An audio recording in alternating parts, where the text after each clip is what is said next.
सुनामीसारख्या संकटांपासून कोकणाला वाचवणारं हे कांदळवन. हे कांदळवन म्हणजे निसर्गाचा एक अलौकिक खजिना. आणि या कांदळवनाची सफारी म्हणजे एक अद्भुत अनुभव. आणि हा अनुभव घ्यावा तो फक्त आणि फक्त आचऱ्यातील वाडेकर काकांसोबत. या कांदळवन सफारीची गोष्ट खास तुमच्यासाठी.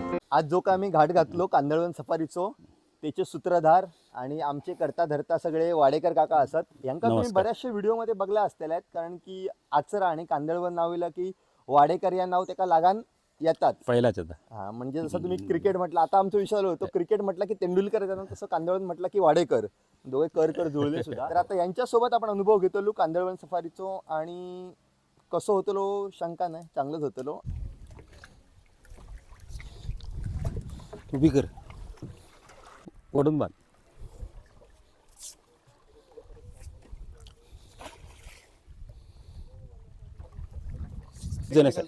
हे पकडण्याची सुद्धा कला असते. याला जर हा पसा हे केला तर सगळे खाज उठणार. हो, जेलीफिश. आम्ही राहतो ते ॲक्च्युली बेट आहे जांभडुलवाडी. 1985 साली एक छोटंसं पूल झालं. त्याच्यापूर्वी आम्ही जेव्हा लहान होतो तेव्हा होड्या होत्या लाकडाच्या, आणि पावसात पूर किंवा हौर इलो काय सुटी. आपण पावसात पुराक हौर किंवा हौरच म्हणतो. हौर म्हणजे पूर किंवा बाढ. मग ते आम्ही जेव्हा शाळेत जायचो तेव्हा पावसाच्या दिवसात गुरुजींना जाऊन सांगायचं, गुरुजीनं हौर इल्लो. हौर म्हणजे पूर किंवा बाढ. ते आता आमच्या मुलांना कारण सांगायला मिळत नाही. पूल झाला. अरे काय रेकॉर्डिंग नाही इथं ना.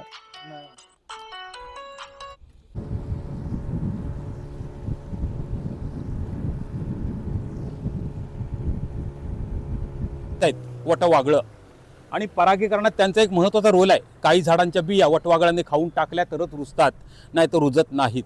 आणि वटवागळं ही पक्षी असली तरी सस्त नाहीत, अंडी घालत नाहीत, पिल्लांना जन्म देतात. ही समुद्रातली वाळू आणि खाडीतील माती यांच्या मिश्रणातून एक वेगळीच परिसंस्था तयार होते. त्याला इचुरान इकोसिस्टीम किंवा खाजणवणे म्हणतात. आणि त्याच्यातच ही झाडं तयार होऊ शकतात. उदाहरणार्थ खारफुटी, कांदळवन, मँग्रोव्ह, चिपी म्हणजे खाऱ्या पाण्यातील येणाऱ्या वनस्पतींचा समूह. याच्यातलं एकही झाड गोड्या पाण्यात उगवणार नाही, आणि गोड्या पाण्यातलं एकही झाड याच्यात जगणार नाही. हे खोल पाण्यात जाऊन मासेमारी पकडण्यात एक्सपर्ट आहेत, म्हणून यांना चीनवाले पकडून मासेमारीचं प्रशिक्षण देतात. यांच्या गळ्यात एक रिंग अडकवतात आणि पायाला रस्सी, आणि खोल पाण्यातली यांच्याकडून मासेमारी करून घेतात. आणि नंतर यांना 2 मासे पगडी म्हणून खायला देतात. आता पक्षाकडून कामं करून घेणं बऱ्याच देशांनी चालू केलं आहे. आपल्या स्वीडन सरकारने आपले साधे कावळे आहेत, त्या कावळ्यांना साफसफाईचं ट्रेनिंग दिलं आहे. आणि त्यांच्याकडून रस्त्यावर पडलेली सिगारेटची थोटकं, प्लास्टिकचे तुकडे ते उचलून घेतात. कावळे एका टीनमध्ये टाकतात आणि त्यांना थोडंसं अन्न देतात. आणि स्वीडन सरकारला तो साफसफाईचा खर्च परवडतो आहे. कावळे स्ट्राईक करत नाही आहेत, पगारवाढ मागत नाही आहेत, जुनी आणि नवीन पेन्शन मागत नाही आहेत, मेडिक्लेम मागत नाही आहेत, आणि आठवड्याचे 7 दिवस काम करतायत, 5 दिवस नव्हे. आज जगातलं 30% अन्नधान्य उंदीर नष्ट करतो आहे. सापांची संख्या आपण कमी केली, कारण आपण जंगलत नष्ट केली, किंवा भीतीपोटी म्हणा, अंधश्रद्धेपोटी म्हणा, दिसतील ते साप मारून टाकले. त्याच्यामुळे सापांची संख्या कमी झाली आणि उंदरांची संख्या वाढली. हे आचऱ्याचे कांदळवन, खारफुटीचं वन किंवा मँग्रोव्हचं वन हे साधारण 210 हेक्टरमध्ये पसरलेलं आहे, म्हणजे 600 एकरमध्ये. आणि अन्य झाडांच्या तुलनेने ही झाडं 6 पट जास्त कार्बन डायऑक्साईड वायू स्वतः शोषून घेऊन शुद्ध ऑक्सिजनचा पुरवठा करतात. जसं जगाचं फुफ्फुस ॲमेझॉन आहे, मुंबईचं आरे, तसं सिंधुदुर्ग जिल्ह्याचे फुफ्फुस आहे लम्स आहे. हे शुद्ध हवेबरोबर ही झाडं इथल्या लोकांना रोजगार पण पुरवतात. पावसात जेव्हा समुद्रातली मासेमारी बंद असते, त्या लो टाईटला किंवा अहोटीला याच्या आतमध्ये जाऊन मोठे शिंपले असतात, त्यांना इथे म्हारई म्हणतात, सेलफिश. जवळजवळ समुद्रातले 80% मासे या झाडांच्या पानात मिळणारे अन्न, सुरक्षित ठिकाण आणि या झाडांची सावली. म्हणून समुद्रातले 80% मासे इथे येऊन पिल्लांना जन्म देतात किंवा अंडी घालतात. त्याच्यामुळे खऱ्या अर्थानं मँग्रोव्ह हे माशांचं जन्मस्थळ किंवा पाळणाघर असं म्हटलं जातं. या पूर्ण वाढीच्या मँग्रोव्हच्या झाडांना जमिनीत 10,000 पर्यंत मुळं आहेत. एक झाड 3 ते 4 गुंठे जमीन व्यापून ठेवतं. त्याच्यामुळे मोठमोठी वादळं, पूर, महापूर, भूकंप, सुनामी, किनाऱ्याची धूप होण्यापासून आणि किनाऱ्याजवळच्या लोकांची सुरक्षितता राखण्याचे महान कार्य ही झाडं करतात. आज जगातल्या 92% लोकांना शुद्ध आणि स्वच्छ हवा मिळत नाहीये. दूषित हवेमुळे दरवर्षी जगातले 70 लाख लोक अकाली जग सोडून जात आहेत. जगातल्या अति प्रदूषित 100 शहरांपैकी 39 शहरे आपल्या भारतात आहेत. आज आपल्या निम्म्या भारताची हवा 10 पट अधिक प्रदूषित झाली आहे. दिल्लीची हवा तर गॅस चेंबर झाला आहे. मुंबईची हवा सुद्धा त्या दिशेने मार्गक्रमण करते आणि गेल्याच वर्षी पुण्याचं सुद्धा तापमान 43 सेल्सिअस एवढं 44 सेल्सिअस एवढं वाढलं होतं. एवढं कधीच वाढलं नव्हतं. इथे व्हाईट बेल्ट सीगल आहेत, कार्मोनेट आहेत, सँड पायपर आहेत, ग्रे हेरॉनच्या काही जाती आहेत, आयबीस आहे, पांढरी शराठी, काळी शराठी, ब्राह्मणी काईट आहे. आपल्याकडे किंगफिशरच्या पण 4 ते 5 जाती आहेत. अशा प्रकारच्या पक्ष्यांच्या पण विविध प्रजाती आहेत इथे.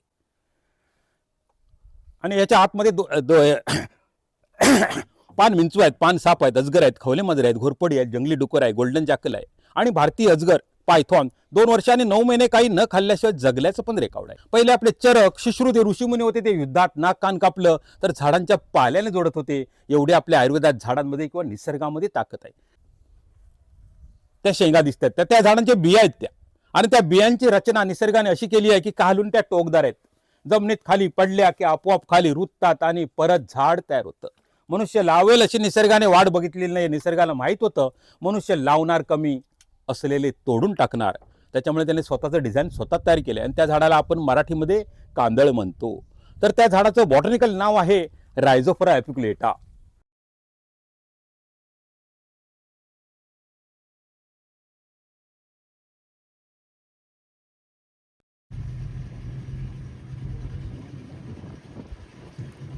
काका, हा. ते तुम्ही सांगता की याच्यात आतमध्ये जाऊन ते शिकार करतात, काय म्हणजे मासे वगैरे पकडतात कसं? मासे बाहेर पडतो, सिंपली आतमध्ये. शिंपले कसे मग आतमध्ये कसे? आतमध्ये आम्ही चालत चालत जातो. कुठे कमरे एवढा चिखल आहे, गुडघे एवढा चिखल आहे, त्याच्यातून वाट काढत काढत जातो. पायाच्या स्पर्श ज्ञानाने. आणि आता कोयती म्हणजे कशी वाकडी हत्यार असते, ते असे जमून रेघोट्या मारायच्या. जिथे असेल तिथे हात करून आवाज येतो, मग तो आपण हात घालून ते काढायचं आतमध्ये. आणि 2002ची सुनामी आली, त्याच्यापासून जगाला मॅनग्रुव्हचं काही ते महत्त्व समजलं. ज्या किनाऱ्याला हे मॅनग्रुव्ह होतं तिथे काहीच नुकसान झालं नाही, आणि ज्या किनारे रिकामे होते तिथे होत्याचं नव्हतं जातात. आणि मॅनग्रुव्ह मधली व्हेरिटेरा किंवा सुंदरी या नावाची जी प्रजाती आहे ती जास्त आहे, म्हणून त्या वनाला सुंदरबन असं नाव देण्यात आलं. ही कांदळवन सफारी करताना वाडेकर काकांच्या व्यक्तिमत्वाचे अनेक पैलू तुम्हाला कळतात आणि मग त्यांच्याशी गप्पा मारायचा मोह आवरत नाही. गेली 20 वर्षे आम्ही ह्याच्यात आहोत. आमचे वडील सुद्धा एक इथे वैद्य होते. त्यांना बऱ्यापैकी निसर्गाची आवड होती, निसर्गाची माहिती होती.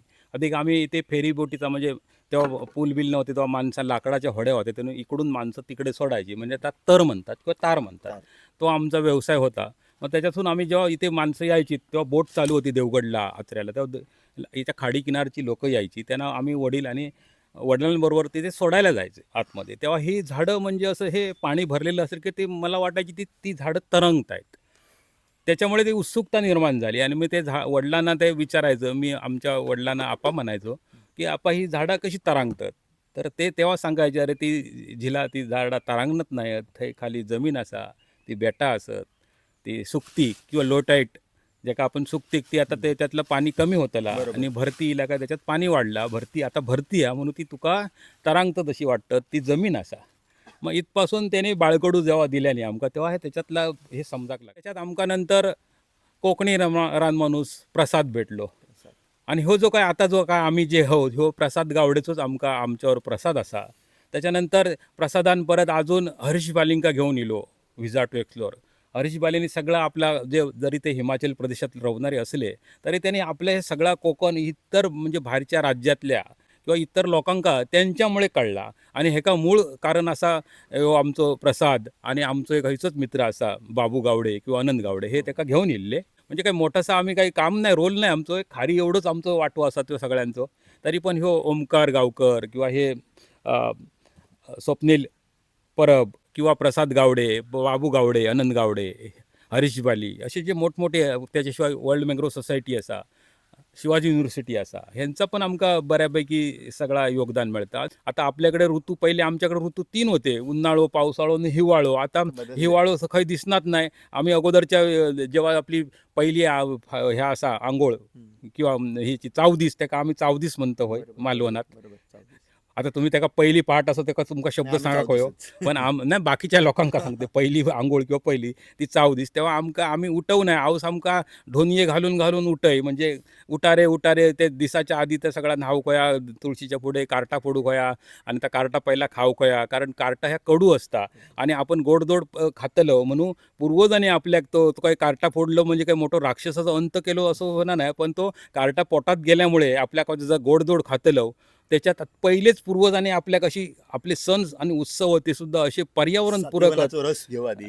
किंवा सातीनाचा रस्तो सुद्धा कडू असता. म्हणजे समजा तुमचा पोट तुम्ही आता कितीतरी करंजे लाडू चकले काय करतला असते आणि फॉव भिजवलेले खालास तरी तुमचं पोट बिघडतलं, आता बिघडायचं नाही म्हणून पूर्वजांनी हो पहिलं औषध दिलेली आहे की कार्टा तोंडात घाला आणि तो आपण तर तुळशीकडे वल्या अंगाने येऊन तर तुळशीकडे कार्टा फोडतो. त्याचसाठी आहे की तुमच्या पोटात किंवा आपल्या पोरांच्या पोटात आधी कडू औषध दिला तर त्यांना गोडधोड खाल्यान तर त्यांना बाधाचा नाही किंवा त्यांची पोट बिघडायचा नाही. म्हणूया एकमेकार जसे आपण एका संक्रांतीक तिळाचेच लाडू खातो, कारण तेव्हा सुद्धा आपल्या शरीरात म्हणजे उष्णतेची गरज असता, म्हणून त्याका सुद्धा पूर्वजांनी असे आपले काही सण उत्सव ते पर्यावरण पूरक असत, सगळ्या निसर्गाचा समतोल राखून असत. Even गणपतीच्या वरती जी माती माटी बांधतात. माटी माटी बांधतात त्याकात सगळे असे आपण जंगलातलेच हे आणून कांगणे किंवा किवनीचे दोर जे आपण त्याची रशी काढतो किंवा शेरवडा असतात.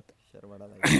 परत ती आपण काजरे ह्या कौंडाळा म्हणतो, ती सुद्धा एक म्हणजे ती हरणाला सुद्धा येते. कौंडाळा सुद्धा त्याचा सुद्धा उपयोग असं होता की तुमची तेव्हा अशी ढोराबिरा होती ती शीक पडली काय त्याचं कौंडाळाचं म्हणजे ते त्या काय त्या फळ असं धुमी घालून ते का दिल्याने की बरोबर, त्याच्यात माहिती पोट आहे. शाप होई. मग ह्यासाठी ती मांडीएक बांधलेली असली तर ती उपयोगात घेत नाही तर ऐन टमाक ती मिळणार नाही.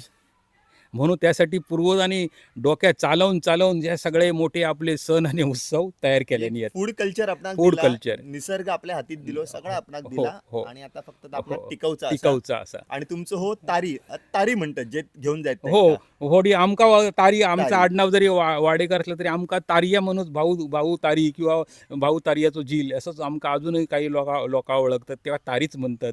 जसं राखणदार असता किंवा राखणदार म्हणजे आता सगळ्याकडे राखणदार असतात आणि त्याची गरज असा, तसेच आता तारी किंवा तारी म्हणजे राखणदार तारून नेणार घेऊन जाणार. तारून घेऊन जाणार तो तारी. आता आपल्याबरोबर जे दुसरे आपले सहकारी होते ते बनारसून गेले होते.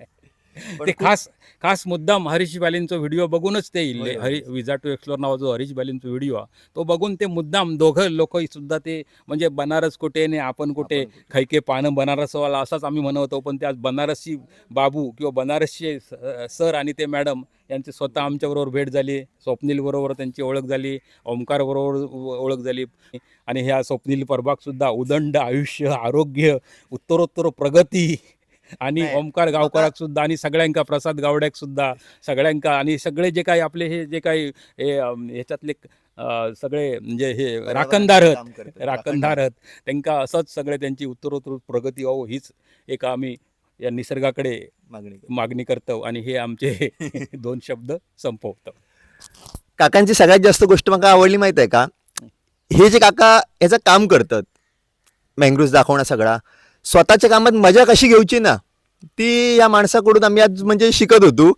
खूप मजा येतात. म्हणजे मधी आम्ही समुद्रापर्यंत गेलो, नंतर त्यांचं असं होतं आम्ही कुठेतरी एक नवीन देश शोधूक जाऊया. तर ही सगळी मजा मस्ती चालू असतं आणि 1 तासाची सफारी नाही कधी संपताना तुमका काकांच्या मजा मस्तीमध्ये कळणार सुद्धा नाही. तर मँग्रोव्ह आम्ही बघितलं, खूप आवडलं, मजा केली. वाडेकर काकांसोबत तुम्ही पण या मँग्रोव्ह बघा, त्यांचा नंबर वगैरे मी सगळं डिस्क्रिप्शन दिलेलं आहे. एकदा अनुभव घ्या मँग्रोव्ह बघण्यासाठी आणि या माणसाला भेटण्यासाठी तुम्ही ते नक्की या. बाकी व्हिडिओ आवडली असेल तर कमेंटमध्ये नक्की कळवा आणि माझ्यावर आणि काकांवर तुमचे आशीर्वाद राहू द्या. धन्यवाद.